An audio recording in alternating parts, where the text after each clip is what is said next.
Hello everyone, it's a beautiful day on the west coast and me and Aurelia are having just a walk outside, and I'm gonna talk about the paycheck, the one and only, one of the few paychecks I really wanna work for and earn and get.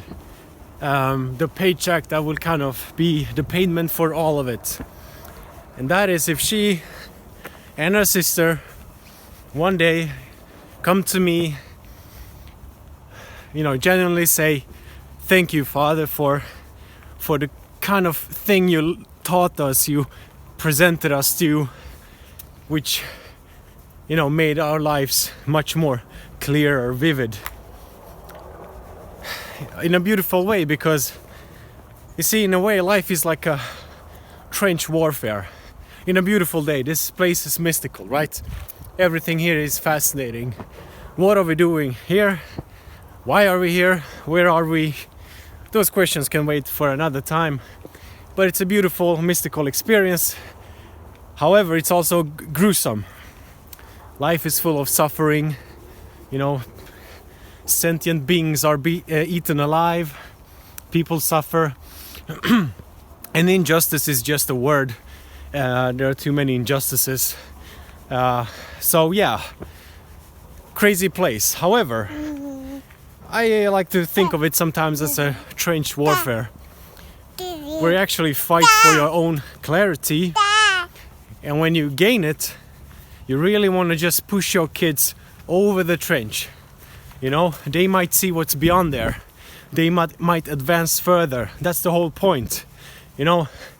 If they come to me and say, thank you, Father, for the things you've done to us, for us, and I just want to feel like an ant compared to them, like stupid basically, because the whole point is to advance, to make something better for the next generation.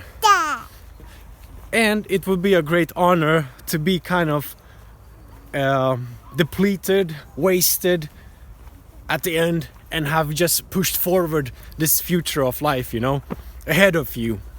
And they can just wave back and say, yeah, thank you, that was a great thing.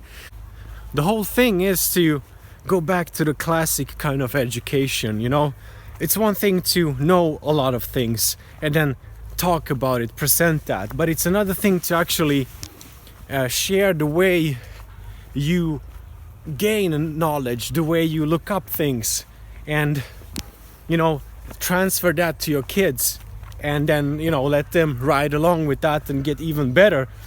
And perhaps I might not be that dumb compared to them when I get older, because I'm so willing to learn from them in the future.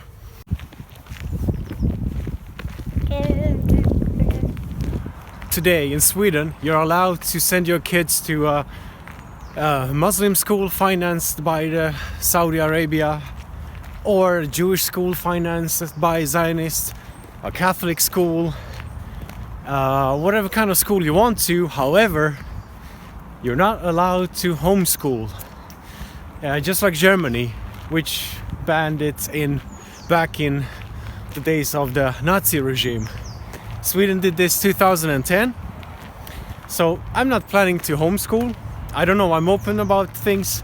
I also take in a lot of what other parents have done, and I just enjoy watching how people live their lives.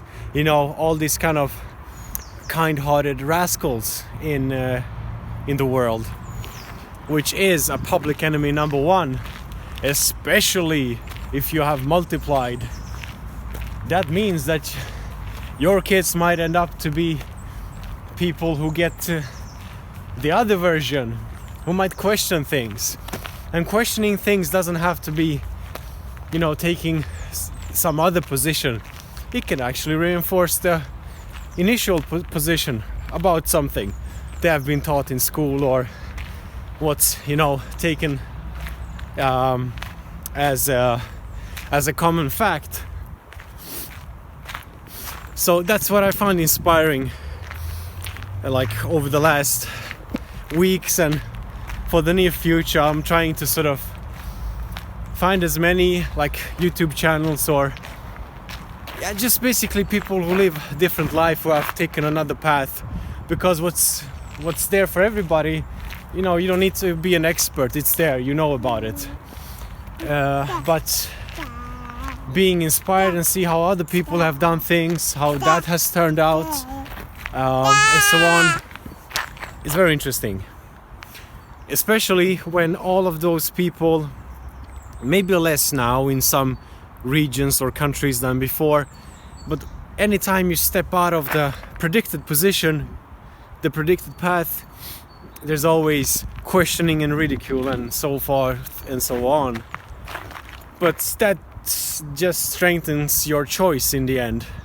And as I said, you know, you can be part of any Abrahamic clan or cult and do things with your kids, send them to places, teach them stuff, cut off their skins, you know, and whatever. But to talk about alternative schooling, unschooling, homeschooling, or just, you know, that scares people, because they forget that throughout human history, kindergarten and schooling didn't exist.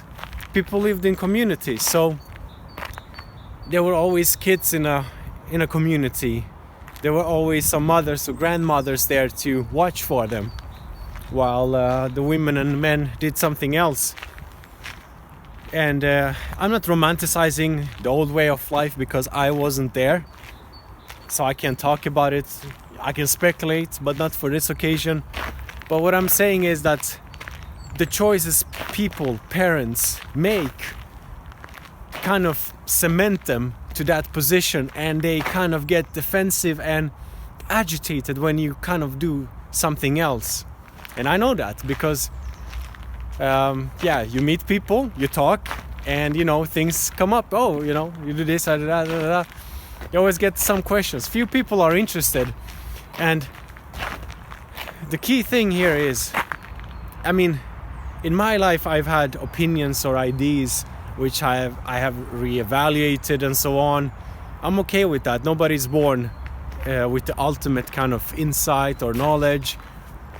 However, it takes humbleness to realize somebody's better than you, or does something better, or does something in a better way. Maybe not in all parts of life, but in some parts of life which might be relevant to me, to you, and so on. And it takes even more humbleness to actually engage with that person, in a sense that, you know, I've thought about what you've been saying, it's interesting, and I like to learn. I like to kind of, you know, soak in some of the things you have experienced and what you know, and apply that in my life. And you know, when you do that, when you find that kind of humbleness in your life, you learn so much. It's incredible. And as I said, nobody's born with some ultimate fact and insight. And you know, just looking back in life, like 10 years, 5 years, 15 years, you know, you change positions, you realize some things which you didn't know before, and so on. So you're always evolving. And we kind of are programmed to always think that there has to be some organized way of kind of learning or relearning, or, you know, whatever.